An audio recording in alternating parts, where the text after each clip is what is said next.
What up, everybody? Welcome back for another episode of Unique Cut. I'm your host, Christian. On this episode, I'm gonna be just talking, really. My boy, my friend, Davey The Barber, over at Islip Terrace in New York, at the barbershop called the Barbershop. He's gonna be helping me out, help you new barbers figure out how and why this barber life is the way it is. You new clients, help you pick your new barbers, and yeah, just like the normal stuff we go over here on Unique Cut. So, thank you again for watching. Stay tuned.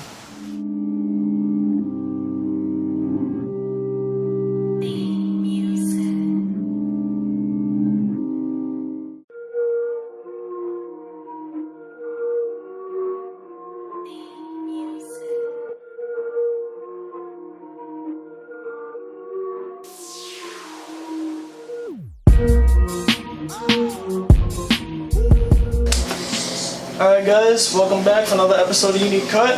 I got my man Davey The Barber here. Ready to help us out with these questions, help you new barbers figure out how and why to become a barber. New clients figure out how to pick your barber, little tips and stuff like that.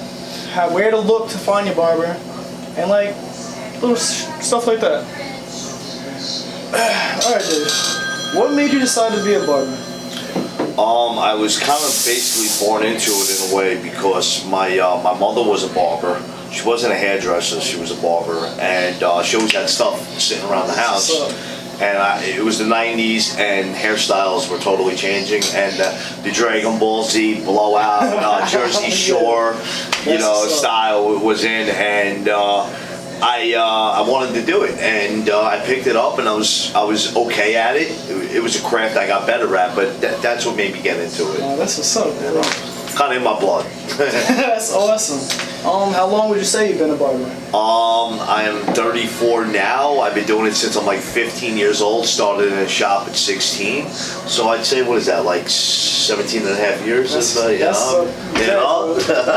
I paid my dues. That's what's up. We don't get we got a lot of new people getting in the game, and they don't understand. It takes time. It definitely takes time. Well, you know what it is? That's the one thing that I'm glad you brought up, is that Instagram is a beautiful tool, right? And it's definitely showing beautiful haircuts and new styles and bringing the haircutting game into a universal aspect. But it's also showing these young kids that I want to be a superstar barber. Bro, you don't realize that these guys have been putting blood, sweat, and tears in for over a decade or more. Yeah. Very few guys pick up the clippers and they're lace mode instantly. You gotta pay dues like anything else. It's called a craft for a reason. You gotta master the craft, man. That's why there's a master barber. Straight up. Straight up. People don't understand that sometimes. Well, now they know. Alright, Dave. In your opinion, what makes you different from other barbers? I would say I'm versatile, which I've been noticing. I work in a predominantly a Latin barbershop, but it's American, new age Latin barbershop, and I worked in every different type of walk of life. So I've and my clientele is very universal. So I would say that I'm comfortable with cutting almost all different types of hair, confidently, and not being afraid to try different haircuts, and that's what make me different than everybody else, because I notice a lot of barbers are very good at one thing, which is not bad. I mean, that's awesome they mastered that, but, Now again, with the new barbers, they get so good at that skin taper. Or that drop fade where they're leaving this thing dark here, and I'm like, you can't do that to a 45-year-old no, they don't want that. They don't look right. They don't want that. Their white hair doesn't want to be more predominant in those corners. Dark right there. It's not. It's crazy. Yeah, they're getting so used to that. But if you're good at one thing, I'm not hating. I'm be good at that one thing. But don't be afraid to try something else. You gotta step out of your comfort zone, youngin. Step out of your comfort zone, man. Dave, I know we've been talking towards the new barbers, already we've been asking like some things towards new barbers. Yeah, I don't want to sound like an angry old hater barber, because I love all those new haircuts, and I love the Instagram. I love all that stuff. I really do. I'm looking at it from a different point of view as basically, there's other routes that you can go. Yeah. There's other, outlets that you can become. That's how I'm looking at it. Trust me, like there's some of this stuff these new guys are doing. I'm like, oh, it's amazing. I need to step my game up, like, because like there's like, I'm like, what? I didn't know about that, and you new guys, are helping me become a better barber too, because like some of the stuff I did not know about. Mm-hmm. Like, I'm still against one thing. If you can't grow a beard, bro, don't paint it on. I was against it. That's my thing, dude. I was really against it, but then like a lot of people been asking me about it, so I got the airbrush kit. I'm like, all right, let's see how this goes. And I get it a little bit. Like if you're gonna be like your wedding photo, you got almost a beard. Keyword almost. You got almost a beard, and then like you want to just and get the full beard. It's really worth it for your pictures, I guess. But like, if you got nothing, you're like 14 and you want to grow a full beard. You're looking like a Lego character. Yeah, it's crazy. But like, man. You new barbers, you are helping me a little bit set my game up. So I'm not one of those We're not guys hating. We're not hating. I don't want that to be embarrassing. All right, Dave. What would you tell somebody, like a new client, they move to like a new area, they don't have a barber no more, and like they're not used, like they've been going to the same barber since they're like 16, and like they're not used to going and trying to find somebody. What would you tell them to look for? I actually tell people all the time. I've cut people for a decade or 5-6 years, quite some time, and you build a relationship with these people. And I don't want to say that's emotional, but when you build a relationship with somebody and you see them every week, it's like anything, man. Kind of sucks to see them go, but sometimes life throws them another way. They gotta move. So what I tell them is, listen, wherever you're going, you will find a good barber on Instagram. That is the beauty of social media. Is that if you're moving to, for instance, true story, I went down to Nashville a couple months ago on a family trip, and I noticed that Nashville had these really cool American-style barbershops, which I love, and I always wanted to really go into one where they have a craft beer and a shot of whiskey, you get a shave and a haircut, and it's like this awesome atmosphere, right? So I found one on Instagram. I went there and I got my hair cut on a vacation, which I still talk to these guys on social media now. Shout out to Salzar the Barber down in Nashville, Tennessee. And I tell it to anybody, wherever you're going, you will find at least one good barber or barbers in an area if you just use the mechanism what it's used for. Use the social media what it's used for. For what it's used for, yeah. Nah, it's like when there's we were more younger, than sliding in the DMs. Yeah. When we were younger, you just had to, like when I was like, I trial and error. From Shirley to Patchogue, and like I was just like, whoa, like I'm so used to going to Uncle Philly's. I'm used to going to like UN. Yeah. And then like I moved to Patchogue, and I'm like, I had no idea. You had to walk in there. You had to look at what people were doing. Straight up. You had to do the peep game. You also had to do trial and error. You had to get jacked up a couple man, times. This guy zeked me up, man. You know what I mean? But the one thing I gotta say about us coming from Long Island, especially in that area, right, where you're from, because I was out there for years too. I'm over here in Isom Terrace now. The bar is 91 Carlton Avenue. But when I was out there for years, where you're at, there's barbershops everywhere, bro. Every other block. I mean, you got Dominican shops, you got like young guy shops, you got like Russian shops, Turkish shops, you got every walk of life. I mean, there's barbershops on every corner, almost like Queens out here. You know what I mean? So that's one thing about Long Island, going to other states where it's a little more rural. Yeah. And what I noticed too, just to touch on that subject again, is when you go, a lot of people move and they're looking for new barbers or whatever. When you go out of state, I noticed too, you're traveling 45 minutes to an hour for a haircut. So that's gonna be a long trial, a long drive to try somebody that you don't like. Straight up. Like, so you better off getting on that internet and finding out, because that's a trip. Be appreciative of your barber that's only 5 minutes away. Truthfully, like, by me moving back then, that's when I needed to become a barber. Because I got jacked up when I moved. I didn't know where to go to, and I'm like, no more. Yeah. Like, I had enough. I had enough. So, like, I'm glad I got jacked up, because made you where you're at now. But yeah, you guys are lucky. You got the internet now. All right, Dave. What would you say? Like, I know, like every haircut, you can't do the same thing because people have different kind of hair, different kind of like texture. What would you say is your favorite technique in cutting hair? My favorite technique, I'm very different with cutting, and everybody I've ever worked with told me that. Some really good barbers too. My scissor and comb technique, I'm not afraid to use the shears. I'm very comfortable with shears. That's something that my mom taught me how to do when as a kid. She wanted me to say, like, if you're gonna be a barber, you're gonna learn how to use the scissors. You're not just gonna be like one of these guys out there. You know what I mean? So I'm pretty good with the scissors. Yeah, I'd say that's mine. That's awesome. Yeah, like I've been saying on my show, like I wasn't that good at scissors when I first started cutting hair. I wasn't that good with scissors until I got to the shop I'm at now, because I never used What's your shop you're at now is very versatile. Yeah, we have every kind of haircut. You guys we got guys that are coming in at 80. We got guys that are coming in for their first haircut at like 18 months. So you have to learn how to use scissors there. I want to ask you a question. When you cut somebody 18 months as a barber, right? How, do you feel comfortable using the scissors on a little kid?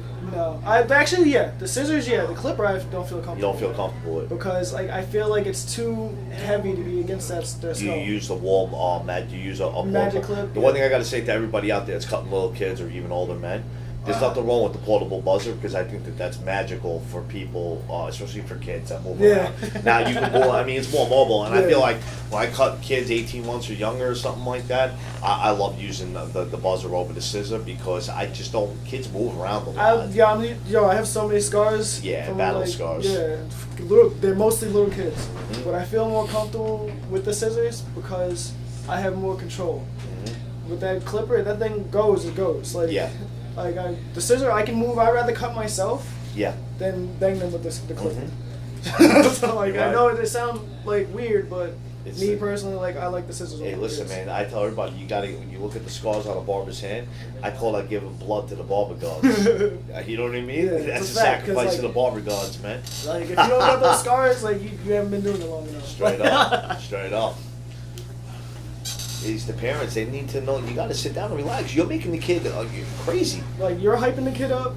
It's and the you're energy. Making me not want to cut this hair the way I want to cut it. It's making it awkward. Just sit down and relax. Take a deep breath. You don't need to be the mother of the year, because, I don't know. It's the worst. It pisses me off. It really grinds my gears. But you got to sit down and you got to know that you're getting the kid riled up.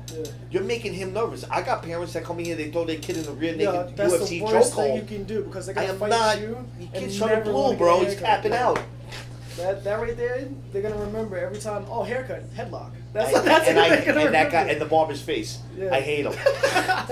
I hate him. Oh, Daddy put me in a headlock last time we went there. I'm not trying to go there. You can get behind his ear now. The kid's let them wild out as much as they want. Let them do what they gotta do, because their haircut's gonna get done, regardless. And be real. Let's be realistic about. Parents need to understand this too, right? We love all the new haircuts, razor parts, comb overs, pops, undercuts, all awesome haircuts on little kids, right? Yeah. They look beautiful and they're easy to do, right? If your kid is kicking, punching, biting, pulling, fighting, he cannot have a razor part. It's just not. It's just not. I'm sorry.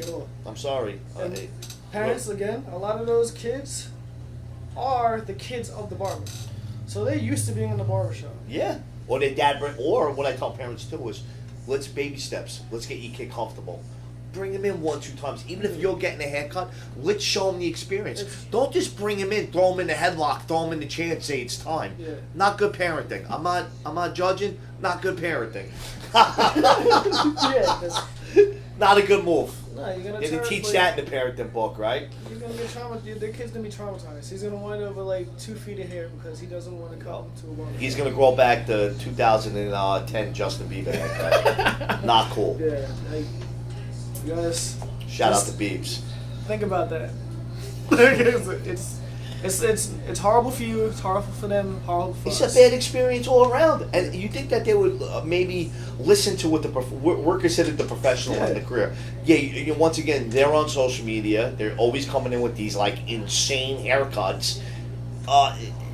Beautiful haircut, but I guarantee this kid didn't jump around and bite and kick and punch and scream and cry. Did you see the haircut? He sat still. He waited for that lollipop at the end like a good young lad. You know?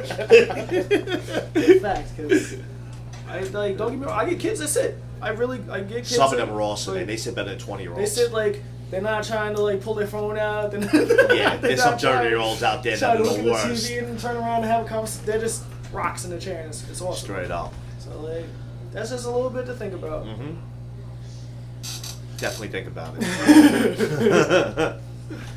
All right, Dave. What would you say is the most important part of a haircut? Like, obviously, again, not every haircut's the same, but in your opinion, what's your most important part of the haircut? I got one. This is something that I still think about to this day. That I was taught by the guy that taught me how to cut hair, whose name was Isaac, and the barbershop was Christian, by the way.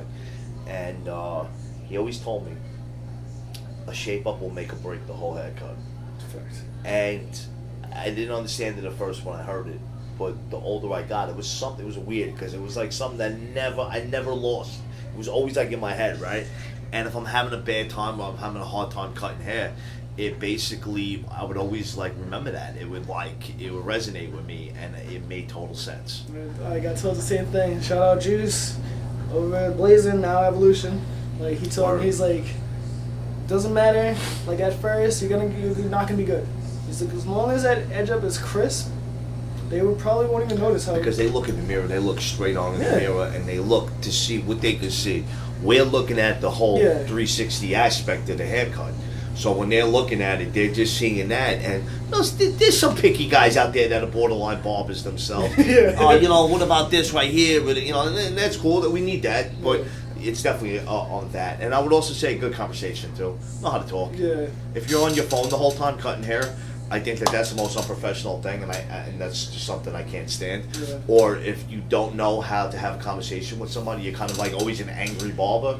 I don't think that's a plus too. So, even if you're having a bad day, man, leave your problems at the door. Nobody cares that you haven't paid child support in 3 years. The customer don't care. He just wants his neck taped out.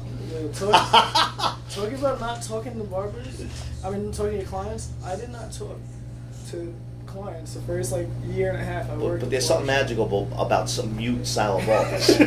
I look at them as being like August Rush in a Barbie game. You know what I mean? Like, this guy's like really into it. He's gonna lace me up. Yeah, I did not talk at all. I had headphones in. I had one out when I asked you what kind of haircut you got. Put it in, and focused. Straight up. I take it back out. Asked you if you needed something when I want a certain part of haircut. You answer. Put it back in. Focus. And I didn't realize I wasn't presenting myself as a barber. I was just an artist at the time. And some people don't want an artist. Like, they want that conversation. They want that experience. And I didn't know that, and my customer count was lacking because of that. Once I started talking, I realized, I need to do this. So now, leave the headphones at home and just do my haircuts. Do you guys play music at the shop in the background? We used to. Now, we're trying to be more approachable to moms and kids and stuff. So we have cartoons on. We have 5 TVs in there. Mm-hmm. So one sports, TV, this, that, which is a cool thing. I notice, me personally, I like to work in a shop with some good music playing. I don't need 90s hip hop, even though I'm a 90s hip hop head. I know that universally, parents ain't into that. I do like good beats. I do think music sometimes brings a positive energy to the barbershop. And shout out to barbershops that are stuck in their ways, but it's you gotta move into the future. It's cool to play all different types of things like cartoons and sports. And but I also feel like when something's done just too much, it gets a little boring. So switch the music up, man. There's so many different genres of music out there. There's so many universal types of music. It doesn't have to be the boom bap golden era of hip hop, which a lot of us barbers come from, and that's cool. But I can't, I'm not cutting hair listening to Mobb Deep or Wu-Tang Clan all day long.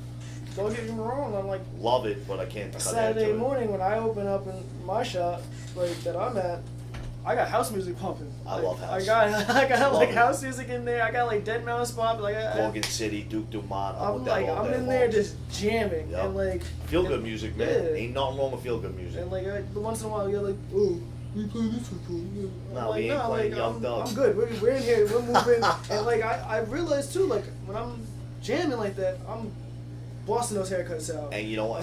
Yeah, 100%. It's funny you said that, bro. I agree with you 100%. Yeah, because I'm just flowing with the house music. I'm going. The vibe, man. The vibe. We're into this busting them out, and word. A lot of people say, "Oh, you're not professional because you got that playing, or you got you you got like 50 on, you got Dipset on. Like, you gotta remember we're people too. Like, we gotta be in our own like mode, our own environment too. Mm-hmm. If you want the best that we can do, Mm-hmm. because I can't do the best listening to CNN. Like, it's not gonna work. Like, the vibes are off. The vibes wrong. Yeah. Everything. What I notice now, the older I get too, is everything's a vibe. Everything's a good energy. Also, you can create that energy as well. You know what I'm saying? So if you have the opportunity to create the energy that you're around and bring it to a positive level, why not? Yeah, like I'll always remember to be appropriate. But if we're the same age and like we're just doing our thing, don't criticize what I'm listening to. If you're a mom, I understand. I'm gonna put the kids on. Yeah. Like, it's just you gotta realize, like, me as a person too, I need to be comfortable to make you comfortable. Yeah. Life's a vibe, man. Yeah. That's it. You said you hit that. You nailed that. That's 100%.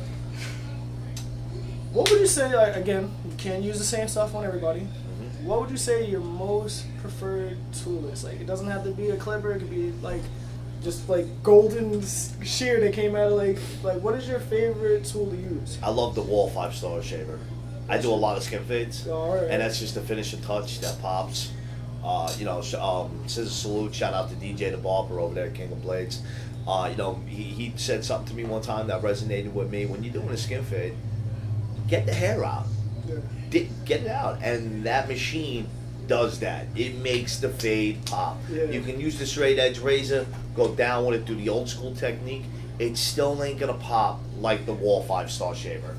Or any of those other shavers that are out on the market. Yeah, that's a fact. So it's like, to me, that's a tool that I couldn't see myself doing the straight. Even though I'll go over, once I do the Wall 5-star, I'll go down with the straight edge razor after that to still get the hair, and also to give it the illusion that I use the razor. Sometimes you don't need to use the razor, but it's an illusion. It's part of the process. I'll do that. But I'd have to say that machine is magical. That's a fact. Like, I don't use the 5-star shaver. I use a bronze shaver. It's the same thing. But I don't think I could cut hair like a day with that thing broken. Like, I actually broke mine.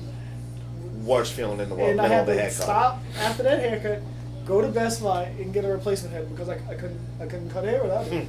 Like, I had to go get a new one. Now when I go to the beauty supply store, they actually sell the tops, the foils. Yeah. I buy them at like $3 the clip. Yeah. Because I'm not saying I'm a heavy hand barber, but I use it so much, and the foils will break, and that's the worst feeling in the world in the middle of the haircut. I want to take the machine and just like punt it across the shop. That's the same thing with the bronze. Like, the thing disintegrated in my hand. I'm like, what is going on? Yeah. I'm like, what is going on? This ain't good. I'm like, I called my girl. I'm like, yo, you busy right now? Can you leave me your head? She's like, I gotta go do something. I'm like, oh. I had to just like, all right, I'm gonna hit it with the razor. I'm gonna get it nice and clean, and then I'm out. I told my boss, I'm like, yo, I gotta go get this. And it's awesome. It's awesome that you use the razor to fix it up. You didn't let it really just mess your whole day up. I'm like, yo, I gotta get this done so I can go get a new one. And like, the guy he was actually, oh, you need to get me the razor. I'm like, it's because I have the tool right there. I'm like, like, I have the tool. Like, I really normally don't have to, but like, I'm gonna make sure like you get what you want, and then I'm gonna get what I want to go get in my head. Work. All right, Dave. I know we've been going over like a lot of stuff, but like this one question, I always ask somebody. Like, anybody that comes on the show, I'm gonna ask this question because earlier in my career, I got a lot of like, cause like when I worked earlier in my career, like it was always like barbering was part-time, and I had a full-time job. It was retail at first, and I got into corporate stuff, like where I couldn't have tattoos, none of that. And then like, when I made the transition from part-time barber to full-time master barber, I got a lot of stuff like, oh, are you gonna be a barber? Like, there's no like, is that what you really want? Is that really a career? And like, what would you say to somebody talking down on this? I would basically say that that's definitely happened to me in the past, and that's definitely something I had to deal with a lot. And I did this for about 18 years. So the first 10 years of my life, I always thought the grass was greener and the light was brighter on the other end of the tunnel. And I had to deal with this with my own family judging me. I had a daughter young. I had a daughter at 21 years old. So you got to get benefits. You got to get this. You got to get that. But the funny thing was that barbering never left me, and it was always there. It was always a part of my life, and it was always something that I was dealing with, and it was always something else put money in my pocket. So there's a saying that my mother told me, who was a barber, and a couple other old-time barbers told me, was that you're never broke, but you always got cash in your pocket, and you're never rich. That's the tale of a barber. And there's always going to be somebody looking down on you in your profession. It's if you let that get in your head or not. And it's happened to the best of us, and it's happened to all of us. I heard stories too, where some people even thought that they think this profession is just not a manly profession at all. And almost everybody I've ever met that's a great barber is definitely an alpha male. They play sports, they work out, they do all these other things. So I don't think anybody should really be judgmental on professions, because there's just a whole nother lifestyle and other things going on. But it's always going to happen. As a barber starting out, I wouldn't let that bother you. Focus on yourself, focus on your career, and the more time that you're in that shop cutting people's hair, the more customers you're going to make, and the more money you're going to make. If you didn't cut hair all day, I guarantee as soon as you leave, a customer's going to walk in. So all you rookie barbers and barbers that are starting out there, make sure you stay there the morning and close. Don't look at the guy that's in there that's cutting his customers and leaving. He worked hard for that. That's his thing, So don't worry about the looking down on the profession. If it's going to happen, I wouldn't let it bother you. Don't let that affect you. In barbering, you have to have a tough skin. You know that. Yeah. A lot of you new guys, like, you might be getting it from your family, you might be getting it from your girlfriend. Just keep on going forward if you want to stay in this thing. Like, but don't say, also, too, barbering's not for everybody. So that's something that we need to talk about, too, because if you are doing this for a year and you're working in a shop where you're making $20 a day and you got two kids you got to feed, bro, and you're paying your dues, there's nothing wrong with reevaluating. Maybe I should go to another shop. There's tons of shops out there, and there's a fit for everybody. You know what I'm saying? But it's a fact. So, I think we answered that. All right, this is the last one we go on in every episode too. Again, a lot of people are trying to get into this industry now because it's trending right now. What would you tell someone trying to become a barber? Could be a guy, a girl, old man, old lady, anybody trying to get into this career right now. Well, the first question I just asked somebody last week in the shop I'm working at now, says salute to Felipe the Barber. I asked him, why do you cut hair? I like to ask young guys, it's kind of like the same questions you're asking me, but I ask them face to face without the cameras on it. And I go, what made you want to become a barber? And the question he gave me was the realest question, because I enjoy it, and it's some passion that I enjoy doing, and I like making people feel good, and he said it comes from the heart. I thought that was a solid answer, and because once again, that was an answer with no camera roll, and that was genuinely coming from me, you know what I mean? My thing is that it's a love and hate relationship for me, because I've been doing it for almost 20 years, but I still love it, or I want to be doing it, and I want to be doing this interview right now if I didn't care about it, you know what I mean? So I love it. So it's basically, if you're becoming one of us, pay your dues, be humble, watch everybody, never stop learning, always be a student. Once you say, I learned it all, because we say this all the time, it's some cocky barbers. I'm the man, I don't need to learn nothing else. You're not, though. You know what I mean? And I hate to burst your little barber bubble, you're not, And the thing is that I learned that the hard way, and working with Tony Maestro and DJ The Barber, even Mike's Custom Cuts, or Lou the Fade-ition at Paramount Styles, and all those guys. I learned from a lot of these people. Drew the Barber, who doesn't cut hair in the shop no more, was a great barber at LI Barbers. I learned a lot there at LI Barbers. I always absorbed. I've always learned. I learned different techniques from different people. I learned from a kid named Isaac, who ran a shop called Christians in Bayshore for years. He was the first dude to put me on at 15 years old. He's the one that told me about the shape up, what make or break the haircut. I always remembered these things. I always watch things. The guy I'm working with now, Noel, over here at the Buzz Barbershop in Isom Terrace, his work ethic and the way he runs a shop is second to none. He runs it like a tight ship. I'm not used to that.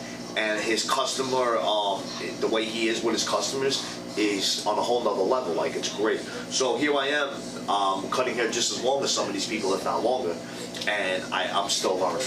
I'm always learning. So to new barbers coming out, man, you want to become one of us. It's cool to be cocky, I guess, and confident. If you want to say confident, it's cool. to a certain extent. Yeah. And pay homage, pay respect, and never stop learning, man. Never stop learning. Always watch. That's the key thing. It ain't gonna hurt. It ain't gonna hurt the game. It ain't gonna hurt the craft. Even if you're watching somebody zeke somebody, it ain't gonna hurt you know not to do that. So yeah, always watching. Yo, shout out Connor. He's a new barber at our shop, at Marcel's Barbershop. Says it's a little Connor. He showed me a lot of things from like the newer perspective, and made me that much better. And so thank you again, Connor, because there's things I wouldn't have seen, and I would have just been like that old man in the shop. Like, thank you. So like, well, I'd say that you're moving forward with adapting to the new age and paying back. And look, you know what? The universal karma and love of this is that the barber love is that you're paying homage and showing love to other local barbers that are in your craft. That's a beautiful thing, you know what I'm saying, dude? And I'd like to also, you know, scissor salute Tony Slippers out there for linking this up and everything like that, because to me that's much love, you know what I mean? And, you know, scissor salute Mike over there too at NY Styles. I worked with Mike back in the day at LI Barbers, I told you. Great dude, he was a great barber. And I think that this is a beautiful thing, and this is awesome. And there should be more of this. Yeah. But if this is what we have right now, I mean, this is 100%, man. It's awesome, dude. Awesome, bro. Thank you, for real. Awesome. And like, really, thank you for letting me like come down. Like, and I feel like I really do feel honored, like meeting you, meeting other barbers, cause like I said, we're like a weird community. Like our job, it's either we show love or we show hate. There's no in between. Like it's like, and like. I haven't really been on the show love side. Like nobody really like I hit up people and they're just like, oh no, you work over here with this guy, you over here, and like it's a weird feeling. Yeah. Actually being. That's that Long Island thing that we were talking about off camera. Which you know what? Enough of that in Long Island, because there's enough of young guys like us and other people that are willing to show love. And I think the love and the positive energy is going to overpower the negative. Right. And I mean, if you have nothing nice to say, or even with haircuts on social media, if you have nothing nice to say and the haircut's not up to your skills or your par, and you feel like that you're the ambassador that has to say something, come on, man. There's just no time for that, man. Even if you have something to say, be that teacher. Yeah, man. Like, don't be that guy that's just crapping on somebody else. It's not good, I'll happily tell somebody like what they need to do, not in front of their customer, to fix that and make you that much better. 100%. Like, there's ways to say things without crushing somebody's ego. I really like appreciate this. I really do. Thank you so much. I don't really get like. I used to get like, I'd go to barbershops and be like, oh, yo, you work at NY Styles, no, I'm not even talking to you. And like, it's stupid. It's a new era, man. Like, not only are you denying me to help you, like, you're denying helping yourself. Yeah. Like, they don't. A lot of people, they're small-minded. They don't understand that. So this is the hashtag Barber Love, hashtag Barber Brotherhood, and this is basically what the future of social media and what we're doing. And like I said, man, I'm really thank you for coming down here. And I really appreciate awesome, it, bro. Yeah, thank you. You're awesome, bro. Thank you, everybody. Check him out on Instagram. At Davey The Barber, Davey The Barber. You'll see me with the curl mustache. That's me. Show love, man. I show love back. So awesome. Thank you again. Awesome. Buzz Barbershop, 91 Carlton Avenue, Islip Terrace, Long Island, New York. Come down. Every barber in here is nice. Come down, check us out, man. This is a salute.